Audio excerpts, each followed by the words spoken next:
এই লেকচারে আমরা একটা পপুলার একটা প্রোগ্রাম করব যেটা কিনা সাম অফ আ ডিজিট, যেটা আমরা নর্মালি সিতে আমরা অনেকভাবে করেছি, সি প্রোগ্রামিং বা ডিফারেন্ট প্রোগ্রামিং ল্যাঙ্গুয়েজে করেছি, বাট এটা এরকম প্রোগ্রাম আমাদের অ্যাসিং লেভেল প্রোগ্রামিংও করতে হতে পারে। যে তোমাকে যে ইনপুটটা দেওয়া রয়েছে, যেমন 23 আমি যখন দিয়েছি, মানে তোমার যে দুটো ডিজিট আছে এখানে 2 আর 3, তোমাকে যোগ করে আমাকে কি অ্যান্সার আসবে? অবভিয়াসলি আমার 5 আসবে। ঠিক আছে, সিম্পল কথা। তো এরকম আমাকে প্রোগ্রাম কিন্তু করতে হতে পারে, অ্যাসিং লেভেল প্রোগ্রামিং এর মধ্যেও কিন্তু আমাকে এরকম করতে হতে পারে, সেটাই আজকে ডিসকাস করব। গত লেকচার সিরিজে আমাদের ডিভিশন আমরা দেখেছিলাম কি করে ডিভাইড করব, তো তার আগে আমরা মাল্টিপ্লিকেশনও দেখে নিতাম। তো আমাদের মেন বিগ বিগ জনার অফ প্রবলেমগুলো আমরা সলভ করেছি। তো এটাও কিন্তু খুব পপুলার কোশ্চেন, অনেক রকম ভাবে অনেক জায়গায় দিয়েছে, অনেক ইউনিভার্সিটিতে এটা কমন প্রবলেমটা কিন্তু আসে, না আসার কোনো ব্যাপার নেই। তো চলে আসো, ওটাই ডিসকাস করবো, বেশি সময় নেবো না তোমাদের। চলে আসো, দেখো ধরে নাও তোমাদের কোনো একটি মেমোরি লোকেশনে তোমাদের 23 এর লজিকটা প্রথমে ডিসকাস করে নিই, তারপর আমরা প্রোগ্রামে ঢুকে যাবো, মানে কিভাবে কাজ করবো। দেখো, তো আমরা যখন সিতে করতাম, যে কোনো আমরা সাম অফ ডিজিট যখন করতাম, আমরা ডিজিটটাকে এক্সট্রাক্ট করতে হতো, মানে এই 23 থেকে 2টাকে কেটে বার করতে হতো আর 3টাকে কেটে বার করতে হতো, তারপরে দুটোর মধ্যে যোগ করে আমরা এখানে 5 আনতাম। তো সিতে তো আমরা ডিজিট এক্সট্রাক্টিং এর লজিক ইউজ করতাম, ওয়াইল লুপ দিয়ে, ওয়াইল যেটা ভ্যালুটা যেখানে আছে সেটা যত পর্যন্ত গ্রেটার দেন 0 আমরা মড বার করতাম, আর মড বার করে আমাদের একটা করে ব্যাকওয়ার্ড মানে পেছন দিক থেকে একটা করে ডেটাগুলোকে আমরা এক্সট্রাক্ট করতাম, করে ওটা সাম করতাম, করার পর আমরা সিম্পল আমরা সেই নাম্বারটাকে ডিভাইড করে আমরা পরে ইটারেশনে চলে যেতাম। মানে যেহেতু সিম্পল আমি যদি কোডটা ধরে নাও লিখি, মানে ধরো এন এর মধ্যে আমার আছে এই 23, এন যত পর্যন্ত গ্রেটার দেন 0 হবে, সিম্পল আমি রাখলাম যে G is equal to N mod 10, মানে আমাদের এইটা লেখা মানে আমাদের লাস্ট থেকে 11 ডিজিট এক্সট্রাক্ট হবে।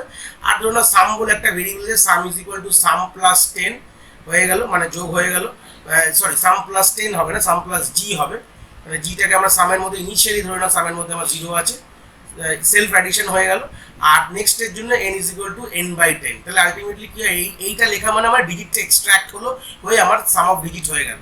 ডিজিট এক্সট্রাক্ট করার পর মানে এইটা লেখা মানে ডিজিট এক্সট্রাক্ট হয়, হয়ে এটা দিয়ে সাম হয়ে গেল, আর নেক্সট ইটারেশনের জন্য এটা সেট করলো ফর দ্য নেক্সট টাইমের জন্য। এইভাবে আমাদের লুপটাই কন্ট্রোল হচ্ছে।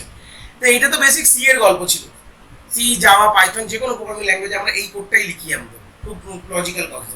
তো কিন্তু বাট মাইক্রোপ্রসেসর কিভাবে করবে এটা, মাইক্রোপ্রসেসর লেভেলে যদি ভাবি, এটাকে অ্যাসিং লেভেল ভাবি, তাহলে কি করে করবে এই ডিজিট এক্সট্রাকশনটা, সেটাকে ভালো করে দেখবো।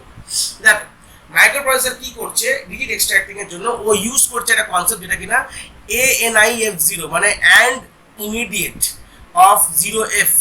এর সাথে কিন্তু আমরা যদি 0F হচ্ছে এমন ডেটা, ওর সাথে যদি যে কোনো আমি ডেটার সঙ্গে অ্যাড করি, তাহলে আমি লাস্ট পোর্শনটা পেয়ে যাব। তুই বলে স্যার কীভাবে, চলো দেখি কীভাবে দেখবো। আমরা প্রথমে এখানে পুরো এক্সপ্লেন করবো। 0 2 আছে, 2টাকে আমি হেক্সাডেসিমালে আগে এটাকে রিপ্রেজেন্ট করবো 0010, আর 3টাকে হেক্সাডেসিমালে বাইনারিতে করো, এগুলো হেক্সাডেসিমালে আছে যদিও, this are all hexadecimal number. বাইনারিতে করলে কী হবে 0011 হয়ে গেল। আমি এইটা আমার ধরে না, এটার সাথে আমি যদি এখন 0F এর সাথে অ্যান্ড করি, বিট ওয়াইজ অ্যান্ড করি, তাহলে কী হবে দেখো, 0F মানে কি, 0কে আমি যখন খুলবো যখন এরকম লিখতে লাগবে মানে বাইনারিতে, আর F মানে হচ্ছে এটা। এবার আমি বিট ওয়াইজ অ্যান্ড করো, bitwise and operation perform করো। দেখো 1 আর 1 অ্যান্ড 1 আর 1 মানে কি, 1ই হবে। 1 আর 1 মানে কি, 1ই হবে। অ্যান্ড যেটা সিম্পল মাল্টিপ্লিকেশন, 1 আর 0তে কী হবে 0 হবে, 1 আর 0তে কী হবে 0 হবে, আর 0 0তে কী হবে 0 হবে, 0 1এও 0 হবে, 0 0তেও 0 হবে, 0 0তেও 0 হবে। তাহলে কী পেলাম আমি এখানে, এখানে পেলাম 0 পেলাম, আর এখানে কী পেলাম 3 পেলাম। তাহলে আমার 23 থেকে 03 এক্সট্রাক্ট হয়ে গেল। এবার কথাটার মানে কি, লজিকটা ভালো করে শিখে নাও। এখানে বলছে যে যে কোনো নাম্বারের সাথে যদি আমি 0 দিয়ে অ্যাড করি, তাহলে ওটা অ্যান্সার উইল বি 0। যদি F দিয়ে অ্যাড করি, তাহলে সেটাই ফিরে আসবে। ঠিক আছে, যদি কোনো নাম্বারের সাথে আমি F মানে 111 দিয়ে যদি অ্যাড করি, তাহলে সেই নাম্বারটাই ফিরে আসবে, আর 0 দিয়ে অ্যাড করলে 0 চলে আসবে। দেখো আমরা কি চেয়েছিলাম, এটাকে লোয়ার নিবেল বলো, এটাকে আপার নিবেল বলো, মানে LN লোয়ার নিবেল, এটা হচ্ছে আপার নিবেল। তো আপার নিবেলটাকে আমি অফ করে ফেললাম, মানে যেহেতু আপার নিবেলের সেকশনে 0 আছে আর লোয়ার নিবেলে F মানে 11 আছে, তাহলে আমি লোয়ার নিবেলটা শুধু চাই।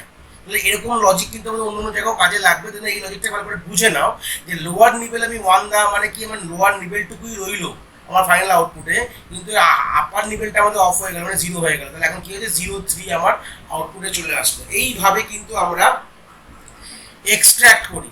এবার তাহলে প্রশ্ন হবে স্যার আপনি এই 2টা কীভাবে এক্সট্রাক্ট করবেন। হ্যাঁ, 2টা কীভাবে এক্সট্রাক্ট করবো, তার জন্য এখানে দেখতে পাচ্ছ কোডটার মধ্যে 4বার RLC লিখেছি। RLC লেখা মানে কি, ভালো করে বোঝো। তারপরে আমরা ক্লিয়ার করবো, ঠিক আছে? চলে আসি আমরা একটুখানি এই পোর্শনটাকে একটু ক্লিয়ার কত দরকার নেই, আমরা এখানেই লিখে লিখে বুঝবো। আমাদের প্রথমে আগে আবার আমরা 2 3 কে আমরা এখানে লিখবো। 2 মানে হচ্ছে 0 0 1 0, আর 3 মানে হচ্ছে 0 0 1 1। RLC মানে রোটেট লেফট, ঠিক আছে? রোটেট লেফট দ্য অ্যাকুমুলেটর, মানে অ্যাকুমুলেটরকে রোটেট করো লেফট। আর আমরা কি করি, যেটা আমরা রোটেট করে এবং সেটাই আমাদের এক কপি আমাদের কোথায় গিয়ে বসে, আমাদের অ্যাকুমুলেটরে আমাদের কোথায় বসছে, আমাদের ক্যারিতেও গিয়েও বসছে, ঠিক আছে? আমি তার একটু জাস্ট ইনস্ট্রাকশনাল লেভেলটা খুলেই রেখেই তোমাদের জাস্ট বোঝানোর জন্য, যদি ভুলে যাও। RLC মানে হচ্ছে রোটেট অ্যাকুমুলেটর লেফট, সিম্পল কথা, একদম সিম্পল। এখানে কি হয়, এখানে যে আমার দেখতে পাচ্ছ ছবিতে যে আমার B7 যদি লেফট মুভমেন্ট করাই, তাহলে কি হবে, B7টা আমার ঘুরে গিয়ে এই B0 জায়গায় বসবে।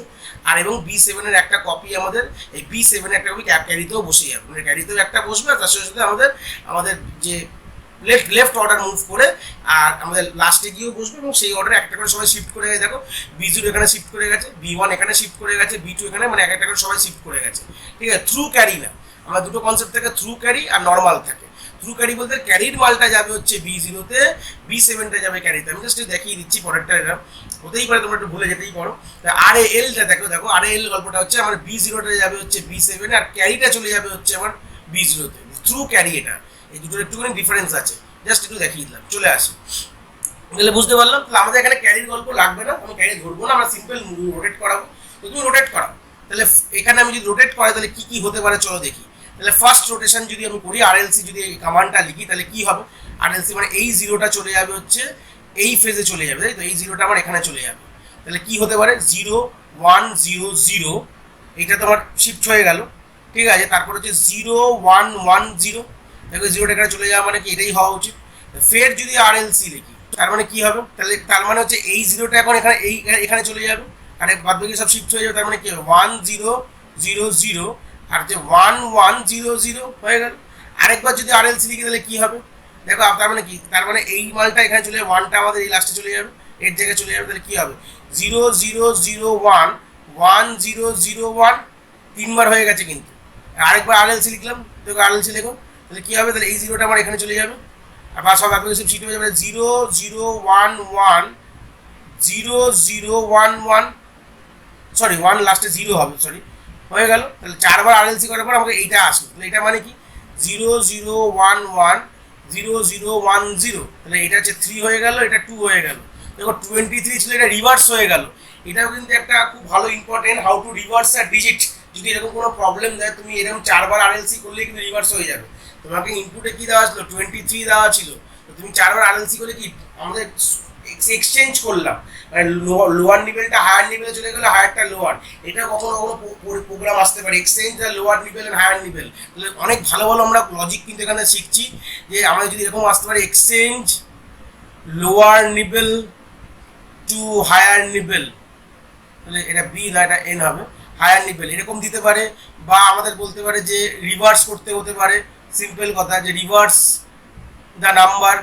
এরকম যদি কোনো প্রবলেম হয়, তখন আমরা এই 4টে RLC লিখলেই কিন্তু আমাদের কাজ হয়ে যাবে। রিভার্স দ্য নাম্বার, বা সিম্পল কথা, হ্যাঁ নাম্বার বলতে পারে, ডিজিট বলতে পারে, ঠিক আছে, একই ব্যাপার, এরকম জায়গায় কিন্তু হয়ে যাবে। এবার যখন আমরা এই অবধি চলে গেছি, তখন সিম্পল এখন RLC করে সবই কিন্তু অ্যাকুমুলেটরের মধ্যেই রয়েছে। এবার তুমি এখন ভাবো, তুমি এখন 0F দিয়ে অ্যান্ড করে দাও, 0F দিয়ে অ্যান্ড করো, তাহলে কি আসবে, 0F দিয়ে এটা 0 হয়ে যাবে, এটা 2 হয়ে যাবে। দেখো উপরে আমি 3 পেয়েছি, এখানে 2 পেয়েছি, তো সিম্পল 0 2 আর 0 3 কে যোগ করো, 0 2 আর 0 3 আর 0 2 কে যোগ করলে কত হবে, 0 5, তো অ্যান্সার তো পেয়ে গেলাম।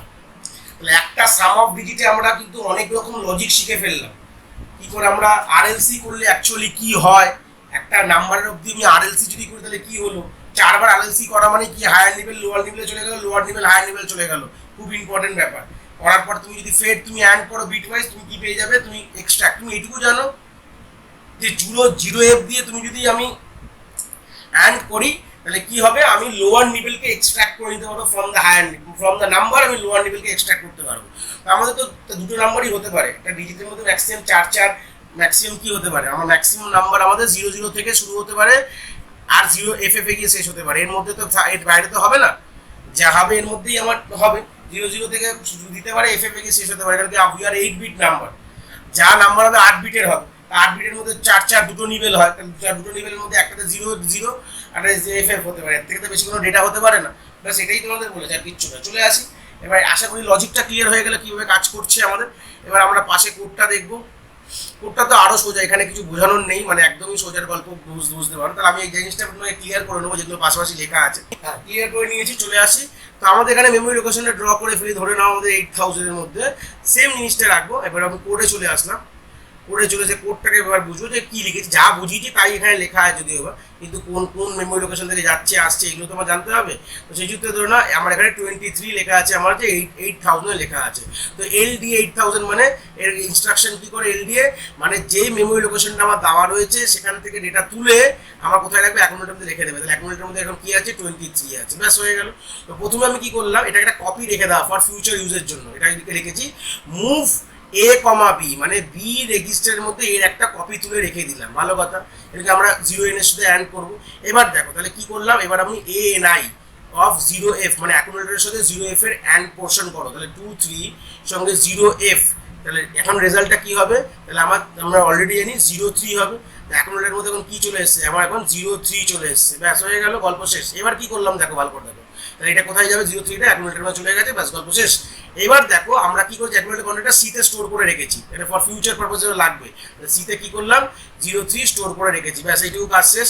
আবার আমি কি করলাম, যেই আমার একটা নিবেল আমার যখন এক্সট্রাক্ট হয়ে গেল তখন আমি কি করলাম, সিম্পল আমি আবার মুভ করলাম B, C। আমি এগুলো যেগুলো হয়ে গেছে ট্রিক মেরে দিই, এগুলো হয়ে গেছে, তা মুভ করলাম B, A, মানে আবার এই B এর যে কপিটা ছিল সেটাকে আবার এতে মুভ করলাম। তাহলে আবার কি হলো, এটাকে জাস্ট ক্লিয়ার করে নিই, ক্লিয়ার করলে তোমরা বুঝতে পারবে। এই জায়গাটা ফের ক্লিয়ার করে এখানে কি হয়ে যাবে, এখানে হয়ে যাবে 23। আবার আমি কপি করে এখানে নিয়ে নিলাম। এবার আমি কি করলাম, 4 বার RLC করলাম। তো 4 বার RLC করার মানে কি, অ্যাকুমুলেটর কন্টেন্ট কি হয়ে যাবে, 3 2 হয়ে যাবে। আমি এটা অলরেডি দেখিয়ে দিয়েছি তোমাদের, বাট আমি জাস্ট বোঝানোর জন্য বললাম যে এটা এক্সচেঞ্জ হয়ে গেল, লোয়ারটা হায়ারটা লোয়ার হয়ে গেল। এবার থাকে, এবার 3 2 সঙ্গে ফের যদি আমরা এই করি, 3 2 সাথে আমরা যদি ফের 0F এর সঙ্গে যদি বিট ওয়াইজ অ্যাড করি কি পাবো, 02 পাবো। 02 কোথায় আছে, অ্যাকুমুলেটরে আছে। সিম্পল আমি কি অ্যাড C করলাম, মানে C এর মালটা A এর সাথে অ্যাড করে দিলাম, মানে 02 প্লাস 03 কি পেলাম, 05 পেলাম, যেটা কোথায় আছে, এতে আছে। সিম্পল এখন এতে কত আছে, এতে আছে 05 আছে সিম্পল এতে। তাহলে STA 8000 মানে 805 ধরে না কোটা মেমোরি লোকেশন আছে, সেখানে আমরা গিয়ে কি করলাম, 05টা স্টোর করে দিয়ে আসলাম, করে লাস্টে হল্ট করে দিলাম। বুঝতে পেরেছো, সিম্পল ছিল। প্রথমে অ্যাকুমুলেটরে রাখলাম, সেটার সঙ্গে কি করলাম, সিম্পল প্রথমে আগে অ্যাকুমুলেটরের কন্টেন্টের সঙ্গে 0F করলাম, করে লোয়ার নিবেলটাকে এক্সট্রাক্ট করে আমি কোনোটা রেজিস্টার রেখে দিলাম। তারপর আবার প্রিভিয়াসলি আমি একটা কপি রেখেছিলাম, সবসময় একটা কপি ধরে রাখবো, এটা কেন কি ওটা বারবার চেঞ্জ করতে লাগবে। প্রথমে ইনপুট নেওয়ার পর মানে মেমোরি থেকে লোড করার পর তার একটা কপি রেখে দিলাম B রেজিস্টারে, ঠিক আছে, B রেজিস্টারে রেখে দিলাম। তারপর আমি পারফর্ম করলাম 0F এর সাথে অ্যাড করে, যেটা পেলাম সেটাকে C রেজিস্টারে রেখে দিলাম। আর তারপর আবার রিভার্স কপি করে নিলাম, মানে B থেকে আবার এতে নিয়ে নিলাম 2 3 কে, কি এবার হায়ারটাকে এক্সট্রাক্ট করবো। তো হায়ারটাকে এক্সট্রাক্ট করার জন্য আমি 4 বার RLC করলাম, মানে কি হায়ারটা লোয়ার হয়ে গেল। হায়ার যে নিবেলটাকে এক্সচেঞ্জ করে লোয়ারে চলে আসবে, লোয়ার হলে আমরা ডাইরেক্টলি আমরা কি করি, ANI 0F এর সাথে মানে ইমিডিয়েট অ্যান্ড করে ফেলি। ANI মানে immediate and with the data, ANI full form হচ্ছে immediate and, logically and operation perform করে ইমিডিয়েট উইথ দ্য ডেটা, মানে এটা যেটা দেওয়া রয়েছে করে ফেললাম। 0F এর সাথে করে দিয়ে যেটা পেলাম সেটা সিম্পল আমি C এর সাথে যোগ করে আমি আউটপুট পেয়ে গেলাম। এইভাবেই কিন্তু আমাদের সাম অফ ডিজিট হয়। তো চলে আসি এর প্র্যাকটিক্যালটা প্রথমে দেখিনি, প্র্যাকটিক্যালও জিনিসটা সেম দেখবো আমরা। প্র্যাকটিক্যাল নিয়ে চলে এসেছি আমরা কোডটাকে অলরেডি যা কোডটা আমরা ওখানে দেখলাম সেটা অলরেডি আমি এখানে লিখে রেখেছি সময় বাঁচানোর জন্য। কোডটাকে জুম আউট করেছি, তোমরা একটু দেখে নাও, তাহলে জিনিসটা ক্লিয়ার হয়ে যাবে। পুরো জিনিসটাকে পুরো একদম হুয়াও ক্লিয়ার হয়ে যাবে যে কি যা যা লেখা ছিল ওখানে সেম জিনিস এখানে লেখা আছে।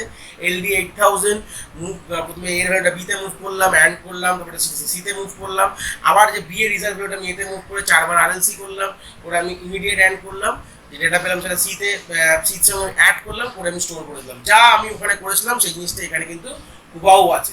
চলে আসি এটাকে প্রথমে লোড করাই মেমোরি লোকেশনে। আমরা লোডিং কনসেপ্টগুলো আর সেরকম আমরা খুব একটা দেখবো না, অলরেডি বুঝে গেছি। আমরা 8050 লোড হয়ে গেছে, তার প্রত্যেকটি আমার দেখতে পাচ্ছ প্রত্যেকটি হেক্স কোড আমার লোড হয়ে গেছে, সেটা আশা করি আর আমরা প্রিভিয়াস লেকচার অনওয়ার্ড দেখছি। তো তোমার যদি মনে হয় তুমি দেখবে, তাহলে একবার দেখিয়ে দিই তোমাদের। 0800-তে যাই, দেখো অলরেডি ইস লোডেড। আর প্রিভিয়াসলি দেখো যে এগুলো লোড ইয়েলো কালারটা হচ্ছে এক্ষুনি লোড হয়েছে, আমাদের প্রিভিয়াস কোড থেকে তো এখানে আসছে, কিন্তু কন্টিনিউশনে করাচ্ছি এগুলো। যেহেতু প্রিভিয়াসলি এগুলো ছিল, এই যে 80 79 যেগুলো গ্রিন কালার আছে এগুলো অলরেডি ছিল, যেটা এখন নেই, এখন লোড এইটুকুনি হয়েছে। মানে আমার 800 থেকে শুরু হয়েছে, যেটা কি তোমার শেষ হয়েছে হচ্ছে 013 গিয়ে শেষ হয়ে গেছে, 13 না অ্যাকচুয়ালি 12 গিয়ে শেষ হয়ে গেছে। তো প্রিভিয়াস ডেটাগুলো থাকবে, ওটা তো আর ক্লিয়ার হবে না, মেমোরিকে তো আর করা যাবে না এখন। এখন ওয়েবসাইটটা বন্ধ করলে হয়তো এটা ক্লিয়ার হতে পারে, বাট এখন যদি কন্টিনিউসলি করছি কোনো ক্লিয়ার হচ্ছে না। ঠিক আছে, দরকার নেই আমাদের। আমরা এখন পদের ডেটা তুলবো, এলডিএ করবো 8000 থেকে, তাহলে 8000 চলে যাই, অত আমরা দেখে লাভ নেই। দেখো 8023 আমি অলরেডি আগের থেকে রেখেই দিয়েছি, 23 যোগটা করবো, চলে আসি ডাইরেক্ট রান করাই। রান করে দেখো 05 চলে এসেছে, 80 দেখো আমরা কোথায় স্টোর করেছি 8050-তে, দেখো আমার 05 স্টোর হয়েছে। কেন স্টোর হয়েছে 05? এটা আমরা স্বাভাবিক কথা, 05 এ 2 আর 3 যোগফল কি হয় 5 ইয়ার, 05ই অ্যান্সার আসবে। তো এই ছিল হচ্ছে বেসিক কনসেপ্ট হচ্ছে আমাদের, কিভাবে আমরা দুটো মানে একটা ডিজিটস মানে একটা নাম্বারের ভিতরে আমরা সামেশন অফ ডিজিটস করবো, সেটাই ব্যাপার। এই একটা প্রোগ্রাম থেকে কিন্তু আমরা অনেকগুলো লজিক আমাদের ক্লিয়ার হলো। এক হচ্ছে swapping the higher lower nibble, reverse the number, এগুলো সবই কিন্তু এই আরএলসি দিয়ে হয়ে যাবে। তো আমরা এক একটা প্রোগ্রাম করছি, তোমাদের ক্লিয়ার করছি, কিন্তু এটা থেকে কিন্তু আরও অনেক প্রবলেম আসতে পারে। আমি তো সবগুলো আমার পসিবল না, আমি সবগুলো ধরে ধরে আমি করিয়ে দেবো। অনেক পৃথিবীতে অনেক প্রবলেম হতে পারে অ্যাসেম্বলি লেভেল প্রোগ্রাম, যা আমরা মোটামুটি এদিক ওদিক থেকে করে সবই হতে পারে। বাট আমরা কিন্তু একটা সেইটুকু বুঝতে পারলাম যে আমরা মানে কনসেপচুয়ালি আমরা এক একটা প্রোগ্রাম ভালো করে বুঝছি, কেন কি যাতে আমরা এই লজিকগুলো আমরা অন্য কোনো প্রবলেমে লাগাতে পারবো, এই জন্যই কিন্তু ভালো করে বুঝছি, আর কিছুই না। ঠিক আছে, চলে আসি আমরা বুঝতে পেরেছি আশা করছি এই আমাদের সিম্পল সামেশন অফ ডিজিট, আশা করি তোমরা জিনিসটা বুঝতে পেরেছো।